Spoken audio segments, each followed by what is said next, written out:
A paz do Senhor, meus irmãos. Você ama o Brasil? Então você deve orar todos os dias, declarando a bênção de Deus sobre esta nação. Eu amo muito o Brasil, muito, muito. Eu já viajei por muitos países, mas nunca vi nenhum país melhor do que o nosso. Nunca vi um povo mais amoroso do que o nosso. E eu amo essa nação. Eu estou com um anel que eu ganhei há alguns anos atrás. É um anel do Brasil. E esse anel é profético, porque para não me esquecer de estar orando pela nossa nação.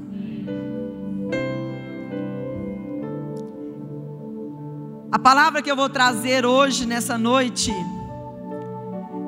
ela tem um tema que diz assim: em tempo de crise, Deus traz solução. Repita essa palavra: em tempo de crise,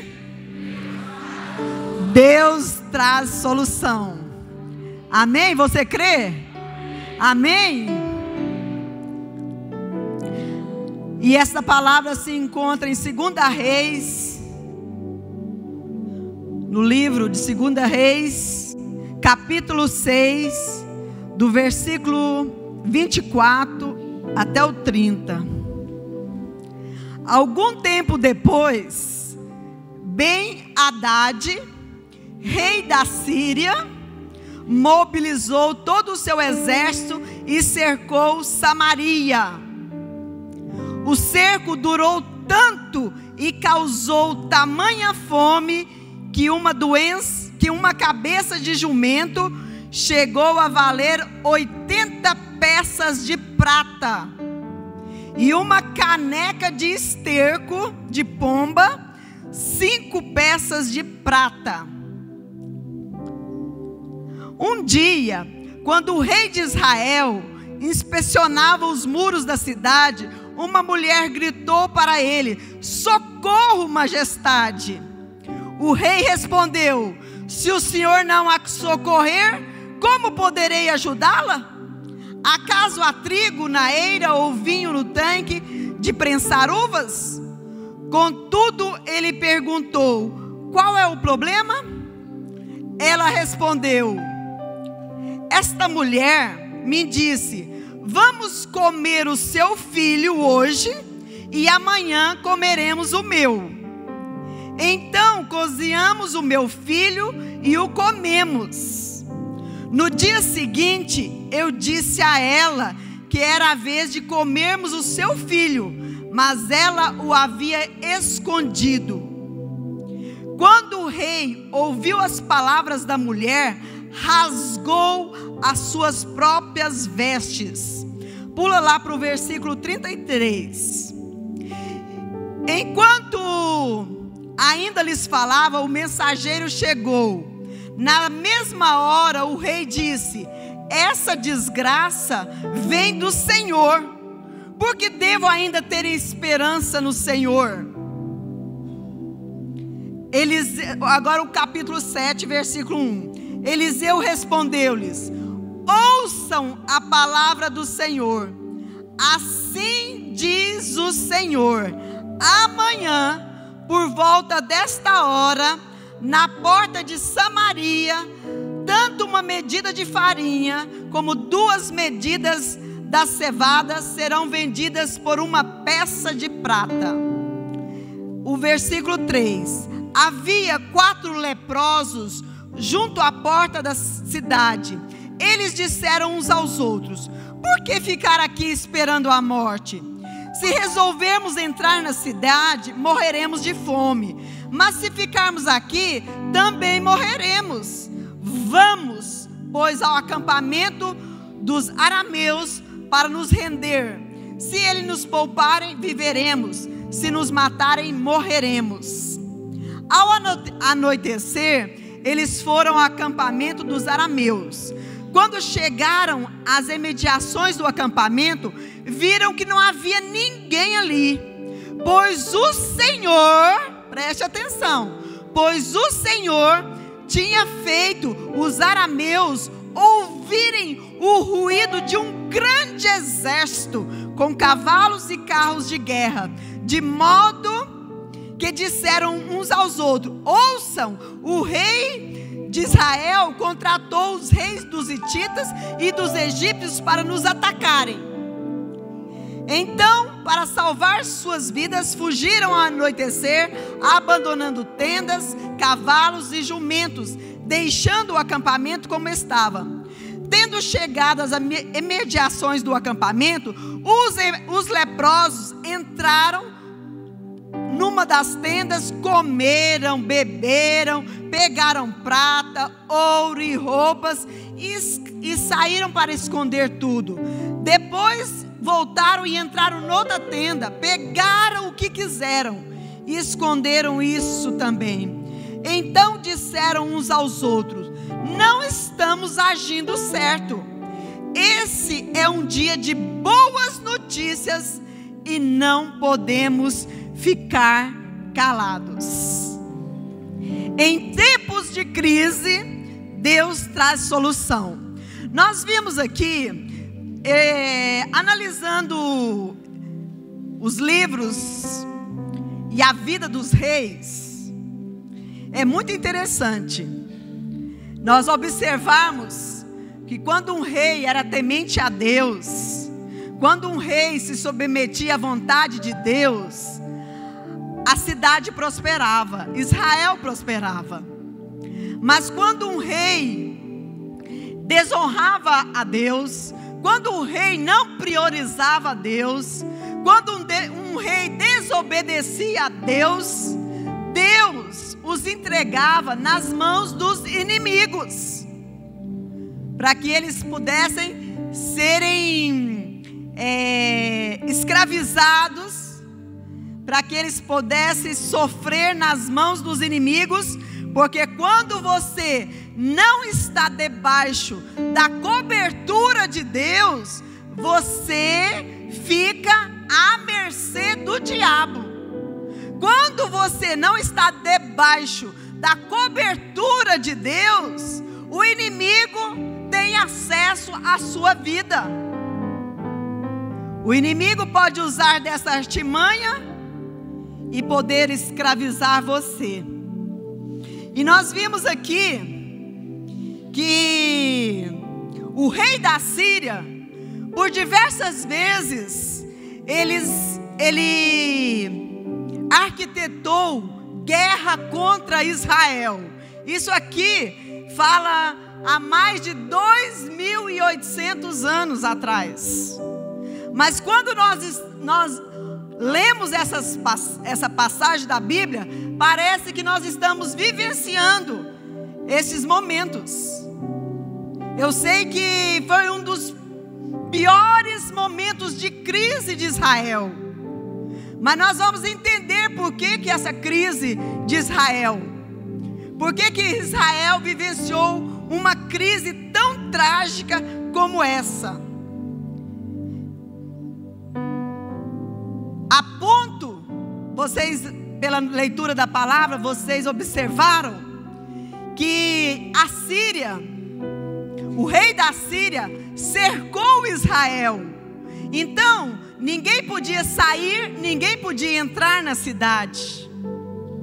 E esse cerco durou tantos anos, alguns anos, que a fome abateu o povo de Israel. A crise chegou para o povo de Israel. A crise era tão grande, a fome era tão grande, que as próprias mães cozinhavam os seus próprios filhos. Pensa vocês, uma mãe chegar ao ponto de matar o seu filho e comer. Tragédia, tragédia. O inimigo tem tramado contra as nossas vidas. O inimigo tem tramado contra o povo de Deus. O inimigo tem tramado contra as famílias. Nós vivemos num tempo de crise muito séria, crise política, crise financeira, crise moral, crise ética, crises espirituais. Nós estamos enojados do que nós estamos vivenciando. O nosso país, um país tão rico como o nosso, com tantos recursos naturais,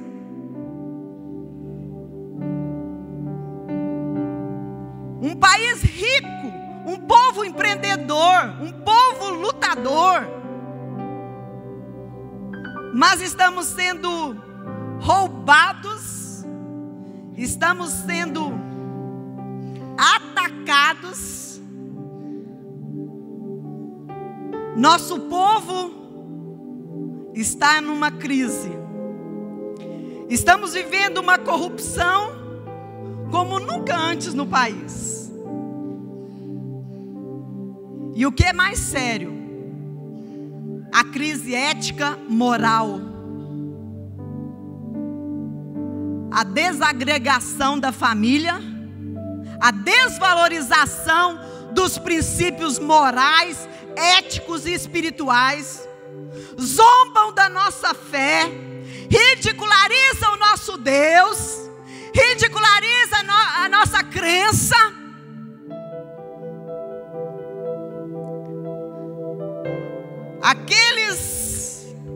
Uma minoria ditadora, quer impor as suas leis,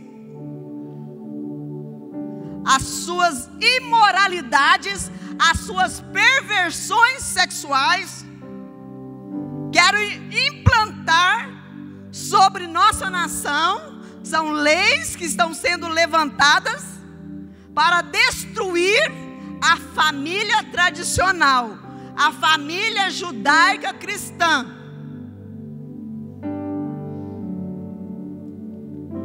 E parece que às vezes nós ficamos meio anestesiados. As coisas estão acontecendo debaixo do nosso nariz, e a gente fica aí, alheio, conformado. Olha, mas deve ser assim mesmo, deve ser assim mesmo.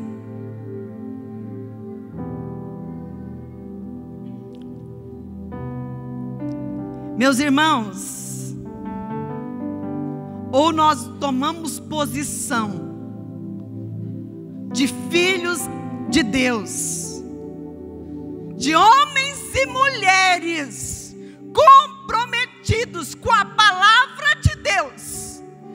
Se você tem isso aqui, a Bíblia Sagrada, como regra de fé para a sua vida e para a sua família, você precisa se levantar em Deus. Você precisa ter palavras que direcionem a nossa nação, que direcione o nosso povo, que coordene, que dê direção para os governantes, para os reis, para as autoridades. Temos que ser voz profética nesta nação. Não podemos nos calar, mesmo iminente a uma crise tão grande. Quando nós somos ameaçados, querem tapar a nossa boca, querem colocar mordaça na nossa boca, para que nós não venhamos propagar a fé, os princípios, os valores morais e éticos. Ou nós sejamos cristãos autênticos, que a despeito das afrontas do inimigo, nós não abrimos mão da nossa fé e da nossa confiança no Deus em que nós servimos. Falamos do governo, falamos das autoridades, falamos dos magistrados. Mas como é na sua casa? Como que você é? Você realmente é um homem, uma mulher de Deus? Na sua casa tem princípios? Você valoriza esses princípios? Na sua casa você ainda, quem tem o governo sobre a sua casa, ainda é Deus? Venha o teu reino, governe sobre nós. Venha o teu reino, governe sobre a nossa casa. Venha o teu reino, governe sobre a nossa família. Essa semana eu estava orando. Eu tenho orado muito pelo Brasil. Muito. Porque esse é meu dever. Essa é minha obrigação. Eu sou embaixatriz aqui na terra. A minha morada é a morada eterna. Mas eu estou de passagem aqui nessa nação. E se Deus me implantou nessa nação, né, pastor Eduardo? Se Deus me implantou nessa nação, nesse período, nessa época, é para que a gente possa ser arautos do Senhor, para que possamos ser mensageiros de Deus e denunciar o pecado, denunciar as injustiças, as corrupções. Nosso Brasil só terá rumo se os governantes forem, em primeiro lugar, tementes a Deus, verdadeiramente tementes a Deus.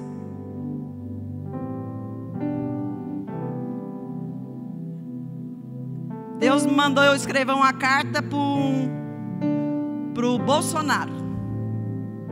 Eu já escrevi. Já escrevi. Só não entreguei ainda, não mandei, não enviei. Mas eu vou mandar. Deus falou que ele vai ganhar. Ele vai ser o presidente da nossa nação. Deus falou isso. Deus me falou na palavra. Lendo a palavra, eu não estava caçando nada, não. Eu estava procurando, falei, porque sempre Deus fala comigo na palavra, de forma específica e clara. E Deus falou, lendo 1 Reis, Deus falou que o Bolsonaro ia ganhar, porque Deus ia levantar um libertador para essa nação. Tudo que ele tem passado é porque Deus tem cuidado dele. Se você realmente não vai votar nele, me perdoa, né? Você tem liberdade de votar em quem você quiser. Mas eu vou falar o que Deus me falou, pronto, acabou. Não estou fazendo campanha para ele, porque nem precisa, porque já ganhou. Mas eu vou falar uma coisa que Deus me falou. E é algo muito sério. Ou essa nação se dobra diante do Senhor, se renda diante de Deus. Nós cristãos, escute aqui, cristão. Escuta aqui. O poder de decisão dessas eleições está nas mãos dos cristãos. Vocês podem ver isso. Vocês podem perceber isso. Fomos zombados. Acharam que éramos minoria. Mas quem vai determinar as eleições são os cristãos. Porque nós fomos zombados, nós fomos ridicularizados.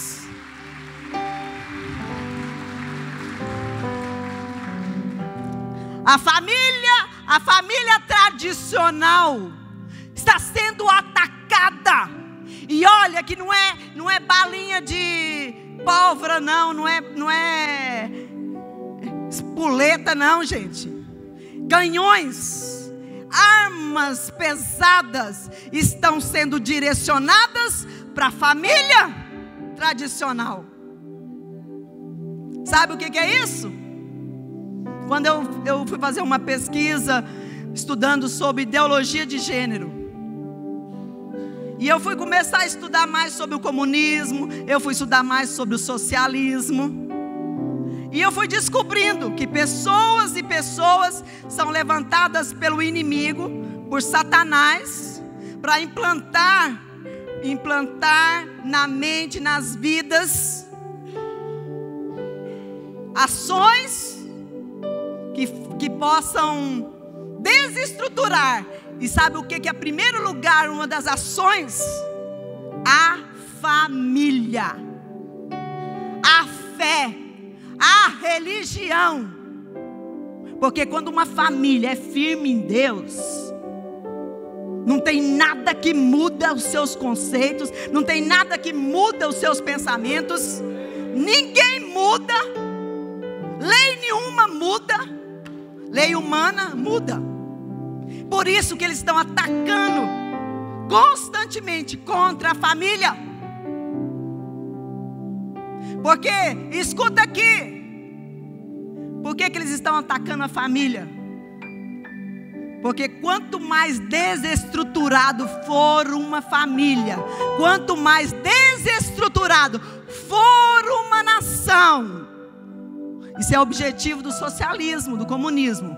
Quanto mais desestruturado for uma nação, mais fácil fica de ser manipulada.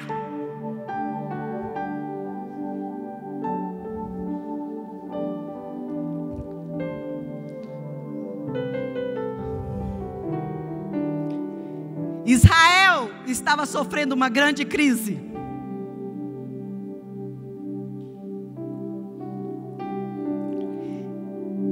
E aí a gente vê aqui o rei desesperado. O rei desesperado. E sabe o que o rei fala? No seu desespero ele fala: essa desgraça está vindo de Deus. Não é de Deus não. É da própria ação, das próprias atitudes do povo. Quando o povo abandona Deus, quando o povo se perdem nas suas próprias práticas pecaminosas, o povo atrai para si a maldição de Deus. Escolha a bênção ou a maldição. Isso é uma decisão individual. Escolha a bênção ou a maldição. É você que tem essa decisão na sua vida, no seu coração. Quando você escolhe a bênção, você escolhe ser direcionado por Deus. Você escolhe ser dirigido por Deus. Você escolhe ser governado por Deus. Ao contrário, quando você escolhe abandonar a Deus. Muitas vezes nós nos perguntamos: por que Deus permite que enfrentamos tantas lutas? Por que a violência está crescendo? Ou será que Deus não está vendo? Deus está vendo sim. Deus está vendo sim. Mas são escolhas de cada pessoa, de cada indivíduo, de cada família. Quando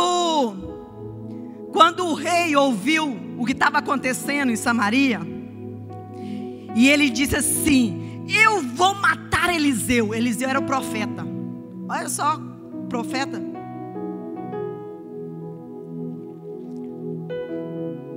Estava correndo risco de morte.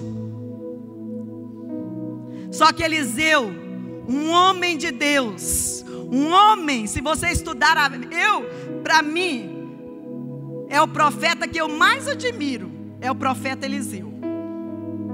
É o profeta que é muito esperto.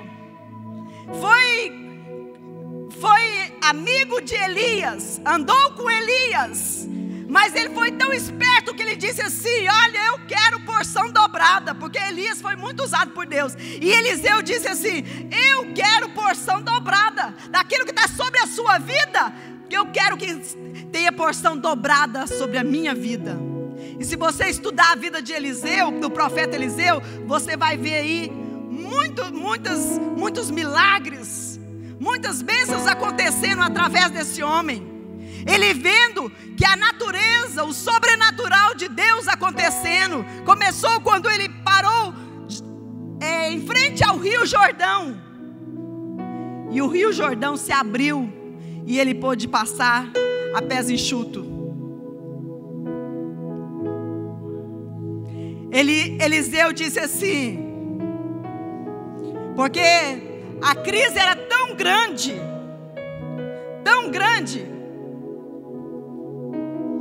que estava vendendo uma cabeça de jumento por 80 peças de prata. Presta atenção. E uma caneca de esterco, cocô de pombo, estava sendo vendido por 5 peças de prata. Eliseu disse assim: alto lá, rei, ouça a palavra do Senhor. Assim diz o Senhor: amanhã, por volta desta hora, na porta de Samaria, tanto uma medida de farinha como 2 medidas de cevada serão vendidas por uma peça de prata. Ou seja, a crise vai estabilizar, a crise vai cessar amanhã. Ei, homem de Deus, mulher de Deus, determine palavras de bênção sobre a vida dos seus. Determine palavra de bênção aonde você está. Amanhã essa crise vai cessar. Aí tinha um oficial disse assim: nem que abrisse as janelas do céu não ia dar solução, não ia trazer solução. Ele falou assim: cuidado, mexer com homem e mulher de Deus, tá? Cuidado. Ele falou assim: você vai ver, mas não vai experimentar. No outro dia, olha Deus movendo. Ou você acredita em Deus, ou você não acredita em Deus. Ou você acredita que isso aqui é verdade, ou você não acredita. Eu acredito piamente. Eu acredito porque o meu Deus é o Criador dos céus, da terra, dos mares, do ser humano. Foi Deus que nos fez, que nos formou, homem, mulher. Foi Deus que nos fez, homem para mulher, mulher para homem. Foi Deus que nos fez, para que houvesse multiplicação, para que o sêmen fosse colocado num óvulo e houvesse multiplicação. Nossa, pastora, o que é isso? O que é isso? É o que nós estamos contemplando, é o que nós estamos vendo, o mundo que nós estamos vivendo.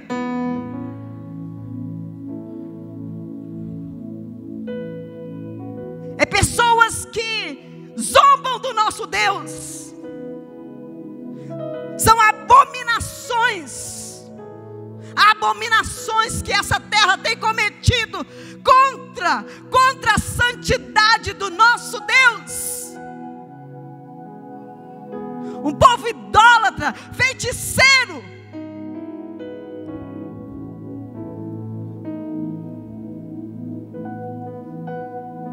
E às vezes nós temos colhido seriamente. Nós temos visto muitas crises acontecendo, porque o povo tem abandonado o Senhor.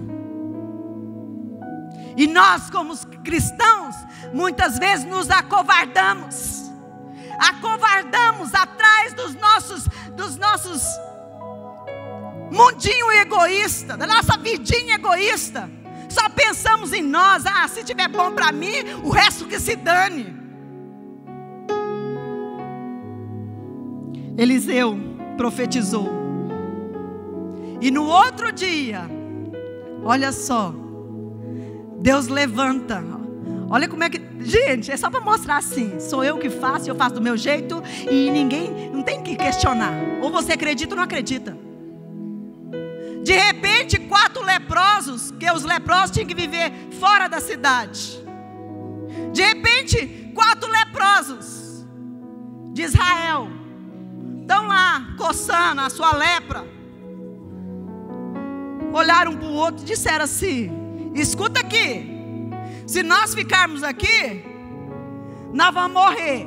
Se nós entrarmos para dentro da cidade de Samaria, Samaria era a capital de Israel.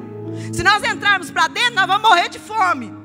Então, vamos fazer o seguinte: vamos para onde está o inimigo.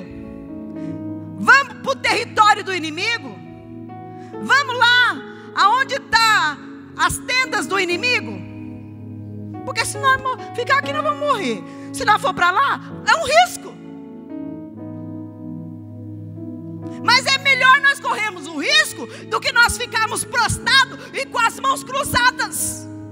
Tem muita gente que está vendo a vida sendo desgraçada, o casamento, a família, e fica de braços cruzados. Ah, mas porque não tem jeito. Ah, porque isso. Ah, porque aquilo. Ah, porque eu sou vítima. Ah, porque não sei. Para de ser vítima, levanta e toma posição e haja.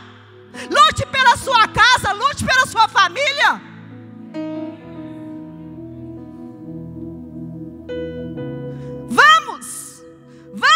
Vamos enfrentar esse inimigo. Ei, se for na força do Senhor, não tem inimigo que prevalece quando vem contra você. Parta para cima, na unção de Deus, na força do Senhor. Parta para cima, põe esse inimigo para correr. E veja o sobrenatural, viva o sobrenatural de Deus.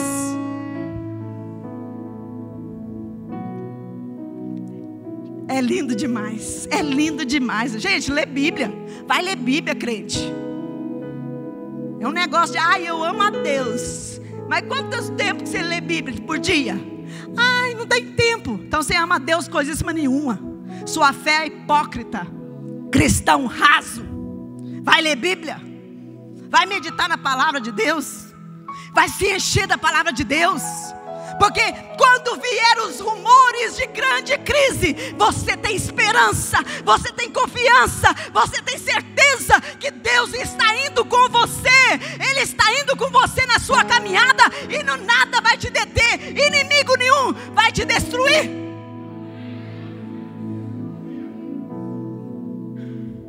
Esses 4 leprosos levantaram da sua comodidade, do seu vitimismo, e falaram: vamos partir para cima.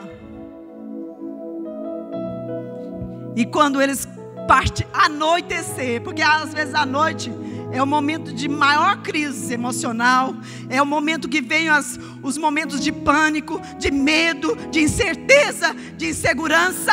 Diz assim: à noite eles se levantaram. E eu quero declarar uma palavra para você. Hoje pode a tristeza durar uma noite, mas a alegria do Senhor vem pela manhã. Pode a tristeza estar na sua vida agora, mas pela manhã tem palavra de vitória. Pela manhã tem palavra de solução, de bênção, de cura, de restauração para a sua vida.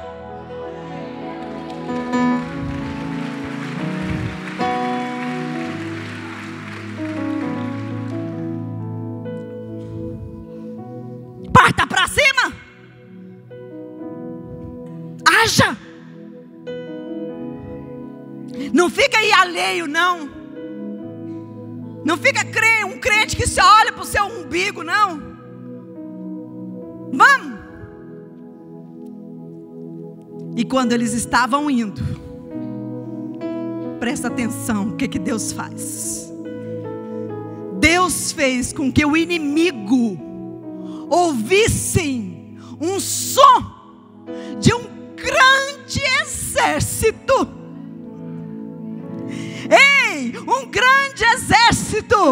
Sabe que exército que é esse? Exército de anjos, anjos guerreiros. Eles ouviram um som de um grande exército. Tem anjos acampados ao seu redor, meu irmão. Tem anjos acampados ao seu redor. Tem anjos. Tem anjos que te protegem, que te livra. Fizeram que ouvisse o som de um grande exército. E sabe o que aconteceu com os inimigos? Bateram em retirada, fugiram, deixaram tudo para trás, deixaram o ouro, a prata, as joias, as roupas, a comida. E esses 4 leprosos chegaram e se fartaram, comeram à vontade, beberam, pegaram as roupas, vestiram roupa nova. E estão lá se lambuzando, sai de uma tenda, entra noutra. Meu Deus, que maravilha, mas Deus faz coisa tremenda. Olha só que maravilha, se fartaram. E quando eles estavam lá comendo, eles olharam para o outro e disseram assim: não estamos agindo certo. Esse é um dia de boas notícias e não podemos ficar calados. Não estamos agindo certo. Esse é um tempo de boas notícias e nós não podemos ficar calados. Disseram: ei, o que adianta a gente só nós desfrutarmos da bênção de Deus e o nosso povo morrendo lá? Vamos voltar e vamos contar para eles o que aconteceu, para que eles também possam vir desfrutar dessas bênçãos. Meu irmão, minha irmã, não fica calado não, não fica calada não.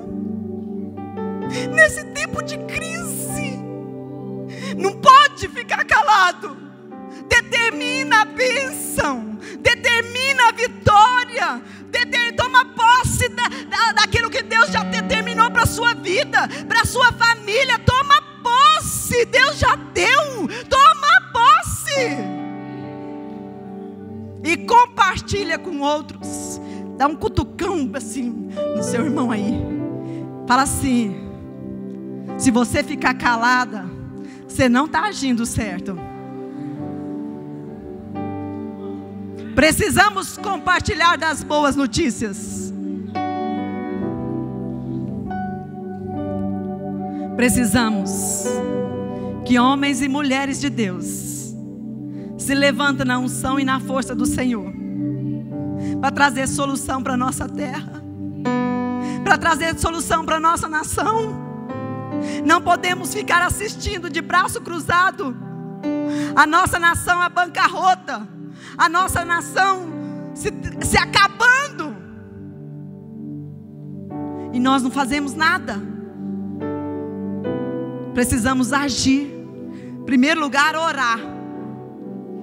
E orar também é oração. Ora e age, ora e age, ora e age. Traga solução para as pessoas que estão à sua volta. Traga solução em Deus para o mundo onde você vive. Traga solução. Dê palavras, palavras que vêm de Deus, palavras que vão orientar, que vão direcionar, palavras que vão restaurar.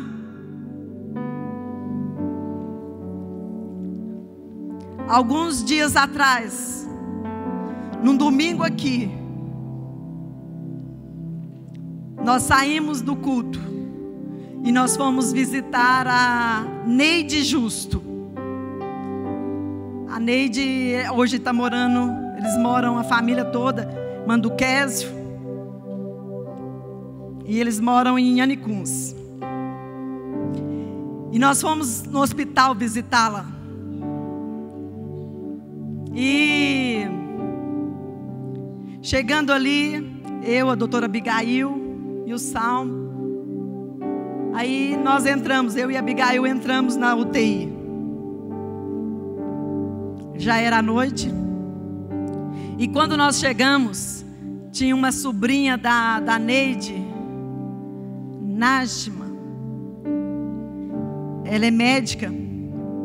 E ela estava dentro da UTI também. E ela estava chorando. Porque a Neide tinha tido 10 paradas. 10 paradas. Recebeu 16 choques. 16. E quando eu e a Abigail entramos ali, a sua sobrinha já estava chorando. Porque os órgãos vitais já estavam paralisados. Ela pegava nela, já não tinha mais reflexo, abria os olhos, já estava paralisado. Mas eu disse para ela assim: minha filha, nós temos um Deus que pode todas as coisas. E esse Deus, firmado nesse Deus que nós vamos orar. Nós vamos orar. E eu e a Abigail começamos a ungir a Neide, orar pela Neide. E fomos orando desde a cabeça, vamos passando. Nossa mão, traz vida, Senhor. Traz vida a essa mulher, Senhor, em nome do Espírito de vida. Venha sobre a Neide agora, restaura a sua saúde, Senhor querido, realiza um milagre. E começamos a declarar e profetizar. E nós saímos dali. E no outro dia, já os médicos já começaram: nossa, ela já está boa, já teve uma reação. 3 dias depois ela estava fora da UTI. Uma semana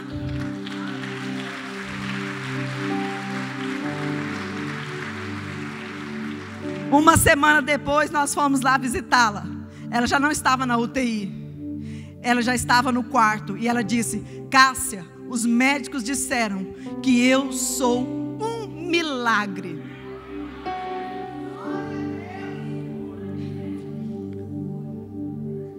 Você crê em Deus? Você crê em Deus? Um Deus que realiza o sobrenatural? Um Deus que traz solução? Um Deus que traz resposta? Por que está desesperado, desesperada? Por que está jogando a culpa? Deus se esqueceu de mim. Deus não está me olhando. Deus não me escuta. Que negócio é esse? Deus te escuta sim. Deus te ouve sim. E Ele tem solução para você. Ele tem solução para a sua família, independente da situação, das circunstâncias que você está vivenciando. Deus tem resposta para você. O Senhor diz assim: una-te a Deus e tem paz. Quando você estuda a palavra de Deus, quando você estuda a Bíblia Sagrada, você vai ver que quando reis tementes a Deus estavam governando, a terra tinha paz, tinha prosperidade, tinha abundância.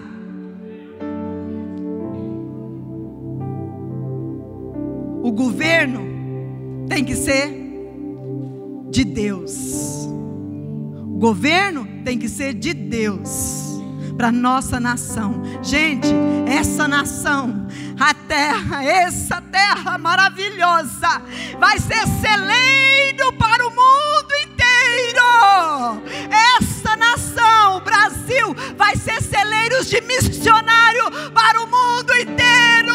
Eu tenho ouvido essas profecias há muitos anos atrás. Eu sou crente há quase 50 anos e eu tenho ouvido essas profecias que o Brasil seria o celeiro do mundo no envio de missionários, que o Brasil, essa terra é abençoada.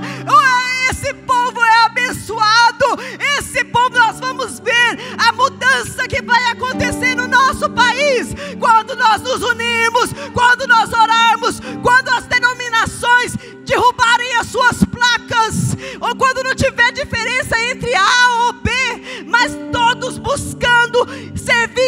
Senhor, clamando a esse Deus, nós vamos ver mudança para essa nação.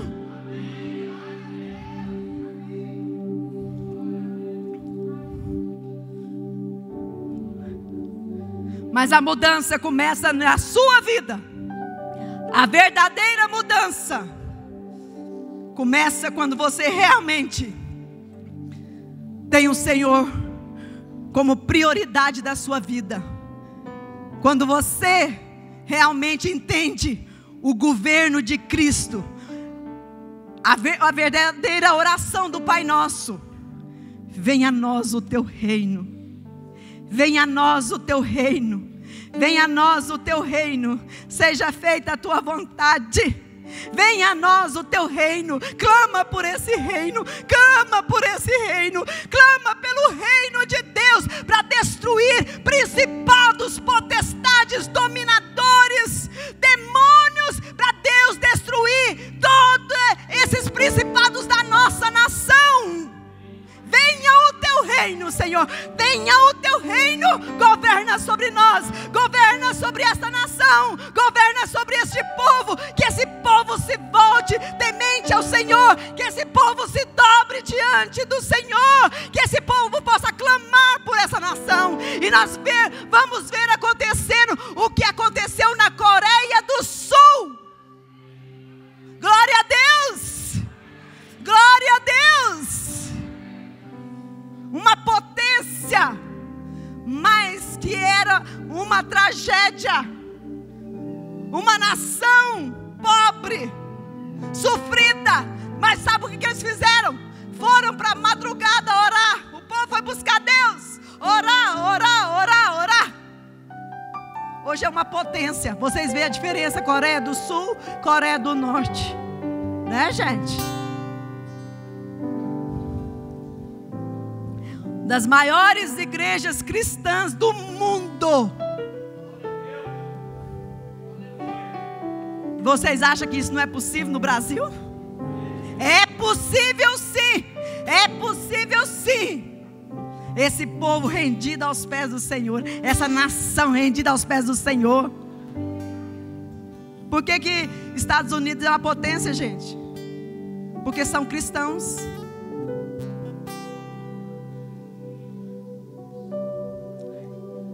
Eu tinha tantos outros exemplos para dar, mas eu quero que a bênção de Deus seja estabelecida sobre a sua vida nessa noite.